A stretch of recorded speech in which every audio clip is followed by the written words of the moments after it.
नमस्कार, आप देख रहे हैं दिल्ली तक। मैं हूं आपके साथ अनुराधा तंवर। दिल्ली के मुख्यमंत्री अरविंद केजरीवाल को क्या ठीक लोकसभा चुनाव से पहले गिरफ्तार करने की साजिश हो रही है? जी हां, ये सवाल है। ये सवाल इसलिए पूछा जा रहा है क्योंकि यही आरोप आम आदमी पार्टी लगा रही है। 3 जनवरी यानी कि आज ही के दिन दिल्ली के मुख्यमंत्री अरविंद केजरीवाल को ईडी ने अपने तीसरे समन के जरिए दफ्तर बुलाया था शराब घोटाले मामले में पूछताछ के लिए। लेकिन मुख्यमंत्री अरविंद केजरीवाल नहीं गए तीसरी बार भी ईडी के बुलावे पर। और अरविंद केजरीवाल की पार्टी यानी कि आम आदमी पार्टी की ओर से एक के बाद एक कई प्रेस कॉन्फ्रेंसेस की गई और ये आरोप लगाए जा रहे हैं कि जो ईडी के द्वारा सम्मन भेजे गए हैं वो इलीगल हैं, गैरकानूनी हैं, राजनीति से प्रेरित हैं और अरविंद केजरीवाल को लोकसभा चुनाव से ठीक पहले गिरफ्तार करने की साजिश की जा रही है। आम आदमी पार्टी के बड़े नेता सौरभ भारद्वाज, आम आदमी पार्टी के सांसद संदीप पाठक और आम आदमी पार्टी की बड़ी नेता, दिल्ली सरकार में 1 दर्जन से ज्यादा विभाग संभालने वाली आतिशी का बयान आपको सुनाते हैं और सुनिए कि इन तीनों नेताओं के जरिए क्या आरोप लगाए गए हैं। ठीक लोकसभा के चुनाव से पहले जब सारे दल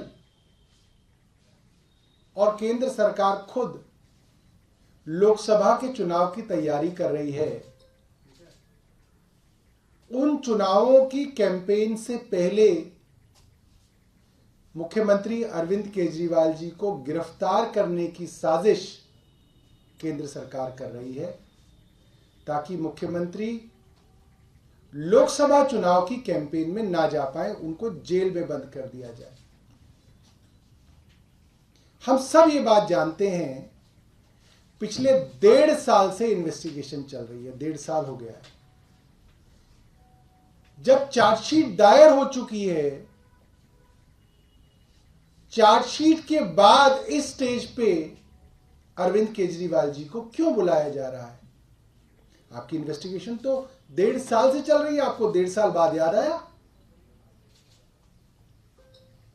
इन सवालों के जवाब केंद्र सरकार को और ईडी को देने चाहिए। सम्मन के टाइमिंग पे बड़ा प्रश्न चिन्ह खड़ा होता है। अगर आप पूरा देखेंगे तो लगभग 1.5 साल से ये केस चल रहा है। केस जो है कोर्ट में है, चार्जशीट फाइल हो चुकी है। अरविंद केजरीवाल जी को ना तो इस पे इन्होंने उन पर कोई आरोप लगाया है, ना ही उन्हें गवाह के रूप में प्रस्तुत होने के लिए कहा है। आज जब ये कोर्ट चल रही है, चुनाव नजदीक आ गया है लोकसभा का चुनाव नजदीक आ गया है। इनका एक ही मकसद है, किसी भी तरीके से अरविंद केजरीवाल जी को जेल के अंदर डाल दो और उनको चुनाव से, लोकसभा के चुनाव के प्रचार से अलग रखो। आप देखेंगे मनीष सिसोदिया जी को भी लगभग 1 साल से ज्यादा हो गए, उनको जेल में इन्होंने रखा है। 1 रुपए का इस पे कुछ मिला नहीं, गड़बड़ी नहीं मिली और पूरे केस में कुछ दम नहीं है।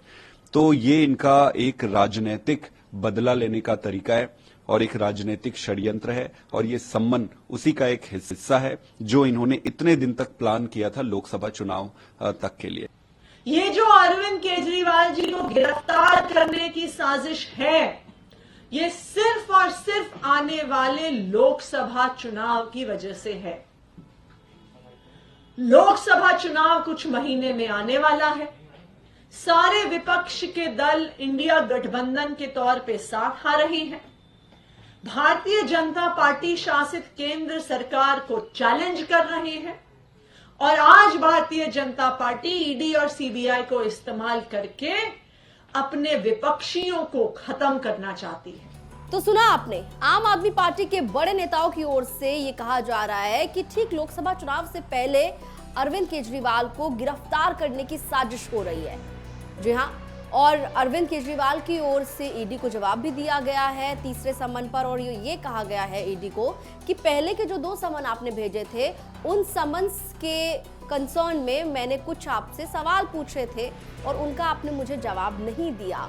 ऐसे में जो सवाल मैंने पूछे हैं आपसे, वो सवालों का आप जवाब दीजिए।